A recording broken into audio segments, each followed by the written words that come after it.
Mater, o que está na origem de, a razão ou causa de, aquela que é ou desempenha a função de mãe, da mulher que gerou, deu à luz e criou os seus filhos.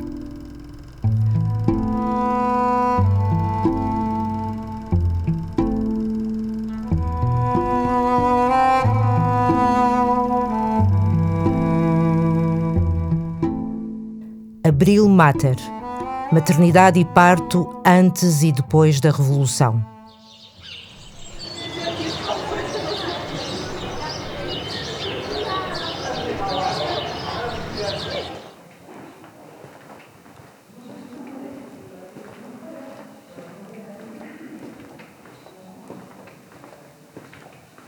Abril Mater é uma pesquisa que foi pensada para explorar as relações entre as grandes transformações sociais propiciadas pela Revolução de 1974 e as experiências de gravidez, de parto, de pós-parto e cuidado dos filhos das mulheres portuguesas.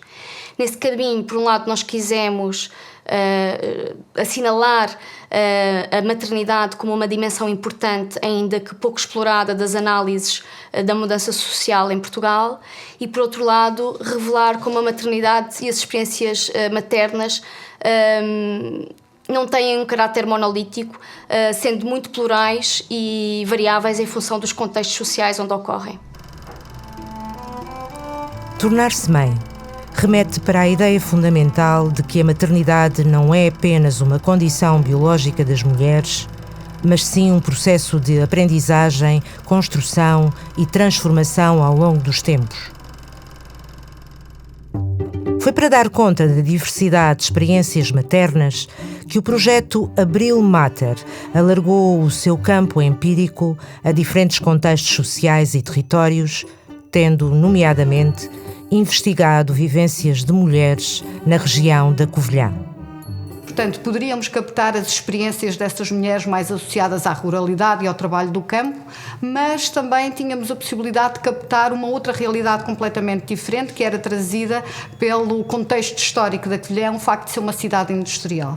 E isso permitiu-nos captar a experiência das mulheres operárias, que desde sempre na Covilhã trabalharam nas fábricas, na indústria de lanifícios, conjugando o seu trabalho na fábrica de muitas horas, de baixo pagamento, de baixos salários, com o cuidado dos filhos e com a questão da maternidade. O processo de modernização social português resultou em mudanças muito evidentes nas formas de organização familiar depois da Revolução. A modernidade demográfica, acompanhando o reforço da participação feminina no mercado de trabalho e o aparecimento dos meios modernos de contracepção, a partir da década de 1960, traduziu-se numa expressiva diminuição da fecundidade e numa maior igualdade dentro das famílias.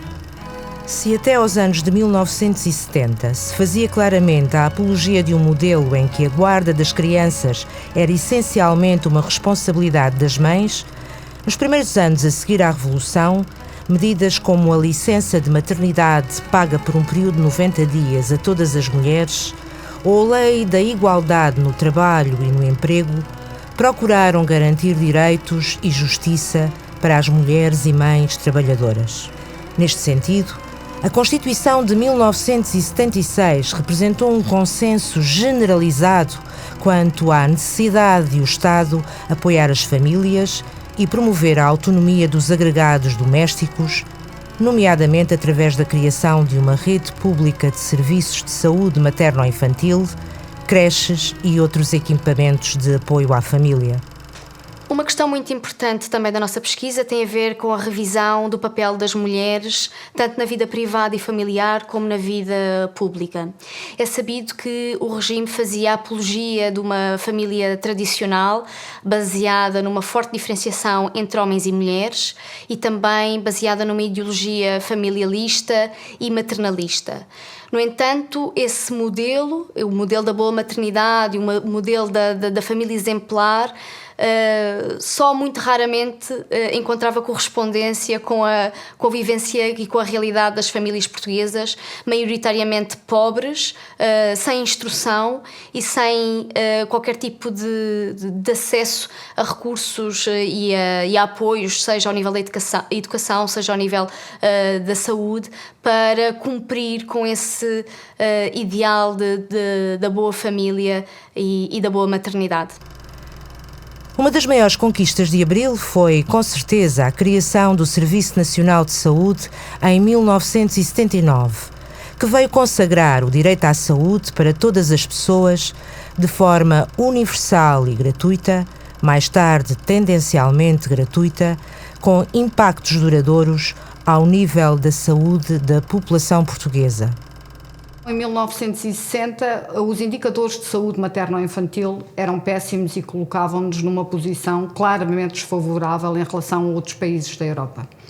Existia uma alta mortalidade infantil, existia uma alta taxa de mortalidade materna, e se tivermos em conta que a mortalidade infantil é não apenas um indicador de saúde, mas também um indicador de desenvolvimento de uma sociedade, isso diz-nos muito sobre o estado da saúde antes da Revolução. As taxas de mortalidade materna resultavam da falta da assistência à gravidez e ao parto, mas também à realização dos abortos clandestinos que na altura ocorriam e que eram, de facto, muito penalizadores para as mulheres, sobretudo para as mulheres mais pobres. Só na década de 80, por exemplo, se consagrou o direito ao planeamento familiar e à educação sexual. Portanto, estas mudanças que ocorreram ao nível da maternidade, da assistência ao parto e à gravidez foram fundamentais para a melhoria da qualidade de vida das mulheres, mas para a melhoria dos indicadores como um todo da população portuguesa. Uma das grandes mudanças ocorreu realmente nas questões da assistência ao parto. Em 1960, 80% dos partos eram partos domiciliários. Em 1970, cerca de 37,5% dos partos ocorriam em hospitais e em 1985 já eram raríssimos os partos domiciliários. Portanto, assistimos, na verdade, a uma hospitalização e uma institucionalização do parto, e o que, de alguma forma, acabou por influenciar as experiências reprodutivas e de maternidade das mulheres portuguesas. No nosso país acho que houve uma transição que foi muito brusca também e que foi se calhar mais tardia e por isso um pouco mais apressada, mas houve uma necessidade de separação completa daquilo que eram os modelos extra-hospitalares e os modelos que se foram desenvolvendo no hospital. Portanto, dentro do hospital o que nós tínhamos era um foco na tecnologia, um foco na medicação e na medicalização, ou seja, na autoridade médica como o principal elemento para a tomada de decisão. E todos os outros modelos de assistência ao parto que se calhar privilegiavam a experiência da pessoa, privilegiavam eventualmente até a presença de outras pessoas, privilegiavam a voz da mulher e a vontade da mulher e a autonomia da mulher. Esses modelos não foram colocados em primeiro plano. Esses modelos houve até uma necessidade de separação e de excluir esses modelos e as formas de conhecimento que estavam por trás desses modelos, que se quisermos podemos até advogar que têm uma gênese mais feminina e se calhar até mais feminista, na sua origem, na sua base.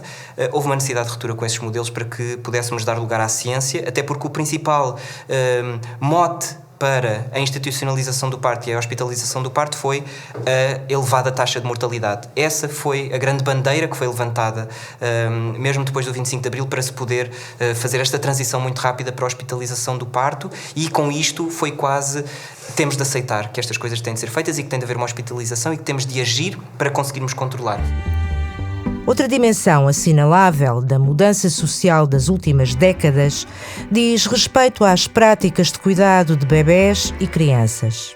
É muito interessante perceber como é que as práticas de cuidado, e em particular as práticas de cuidados de bebés e crianças, têm evoluído ao longo do tempo na sociedade portuguesa, revelando, por um lado, uma mudança no lugar das crianças nas famílias e na própria sociedade, e por outro lado uma evolução também ao nível dos recursos, tanto materiais como simbólicos, que as pessoas e as mulheres em particular dispunham para o exercício desses cuidados. Neste campo, a pesquisa permitiu perceber como as figuras femininas e a entreajuda das mulheres nas famílias e nas comunidades de vizinhança eram, no período de análise do projeto, muito importantes no cuidado das crianças. estando as fontes de informação, especializadas ou periciais, reservadas apenas às mulheres e às famílias de perfis sociais mais privilegiados e, portanto, a uma clara minoria da população portuguesa na época. Em alguns contextos é ainda muito relevante as práticas que são baseadas em conhecimento popular e que vão sendo transmitidas de geração em geração sobre saúde, sobre bem-estar e prosperidade das mulheres na gravidez, no parto e no cuidado dos filhos, no puerpério. Sendo muito interessante também perceber como essas práticas, esses rituais, essas crenças vão coexistindo com outras que já dizem respeito ao conhecimento e aos saberes ditos científicos ou periciais. Lua, lua, luar, aqui tens o meu menino. Ajuda-me a criar, eu sou mãe, tu és ama, criou tu, eu dou-lhe a mama. Documentadas estão também histórias de quem, por oposição ao regime ditatorial, viveu na clandestinidade e cujos percursos de vida reprodutiva e familiar foram mais peculiares. As histórias de maternidade na clandestinidade que nós investigamos permitiram-nos perceber duas coisas muito importantes sobre formas de representar e de viver a maternidade. Por um lado, a pesquisa mostra-nos como a transição para a maternidade é altamente condicionadora da vida das mulheres clandestinas e do seu percurso também enquanto o seu percurso político na própria clandestinidade, sendo uma dimensão muito importante das suas identidades. Por outro lado, a diversidade de experiências maternas que encontramos na clandestinidade mostra-nos como a clandestinidade feminina era uma realidade plural que não deixava de refletir os sistemas de diferenciação social mais amplos da sociedade portuguesa. Em Portugal, a partir de meados do século XX, começa a ser implementado o método que ficou conhecido por parto sem dor, de que os obstetras Pedro Monjardino e Cesina Bermudes foram os precursores no país. Conotado com a oposição política ao Estado Novo, o chamado parto sem dor seria, na época, um privilégio reservado a poucas mulheres, geralmente oriundas de meios urbanos, instruídos e críticos do regime. Pois é, de facto, isto não era uma situação muito normal de ser acompanhada pelo Pedro Monjardino, pela equipa do parto sem dor, na clínica Promater, que era daquelas coisas que eram um luxo. E os resistentes tinham direito a esse luxo, porque ele, como também era um homem da oposição ao regime, recebia muito bem essas pessoas, não é? Para além das clínicas privadas, normalmente os partos das mulheres na clandestinidade aconteciam em casa ou, quando necessário, em hospitais públicos, recorrendo-se a identificações falsas. No dia 1 de dezembro de 69, exato, assim, às 6 da tarde, apareceram os sinais de parto. Lá tive que ir a correr para a maternidade de Alfredo da Costa, não é? Pronto. Lá entramos, lá estive, não é? O Raimundo ficou a dar os nomes falsos, a morada falsa, tudo falso. E eu entrei, porque já estava praticamente, já com grandes contrações. Nascidos os bebés, estar na clandestinidade significava criá-los em contextos de grande isolamento e não dispor de uma rede de apoio familiar para o cuidado das crianças. O facto do meu filho ter nascido e eu não ter a minha mãe ao pé foi uma coisa que eu senti muito. Mas nem tinha a minha mãe, nem tinha ninguém, não é? Portanto, mas da minha mãe eu estou a referir porque senti isso muito. Eu pensava assim, se a minha mãe estivesse aqui, ajudava-me como é que se fazia isto ou como é que se fazia aquilo. Lembrava-me disso muitas vezes, não é? O apoio que ela me poderia ter dado se estivesse junto de mim. E realmente não tinha ninguém de família, não tinha ninguém de família. Antes da chegada das crianças à idade escolar, a separação entre pais e filhos era quase uma inevitabilidade para a segurança de todos. No contexto da clandestinidade comunista, os caminhos mais frequentes eram a entrega dos filhos a familiares ou o exílio das crianças na União Soviética, onde os filhos de famílias comunistas, provenientes de vários países, eram acolhidos e tinham oportunidade de estudar. Portanto, em agosto de 74, iria a Elisa e a Catarina para fora, portanto, para a União Cética. Ainda era a União Cética. Ficávamos com a Valentina e depois ia a Valentina para os meus sogros. Pronto, a ocupar o lugar da Catarina. Era assim o que estava planeado, felizmente veio 25 de Abril. Eu acabo, ao fim destes anos todos, acho que fiz aquilo que eu fiz, faria. Não tenho aquela mágoa, não tenho. Porque das soluções, acho que foi a melhor. Não obstante todos os desafios, também na clandestinidade, a decisão de ter filhos, nos casos em que se tratava de facto de uma escolha, podia obedecer a diferentes racionalidades.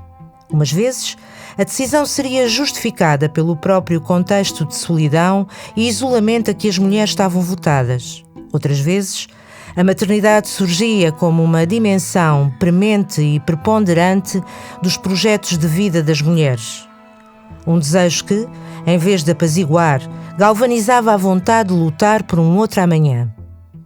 As mulheres na clandestinidade estão muito sozinhas, não é? Portanto, eu estava em casa sozinha, ele saía para reuniões, quando não saía estava em casa, não é? Mas pronto.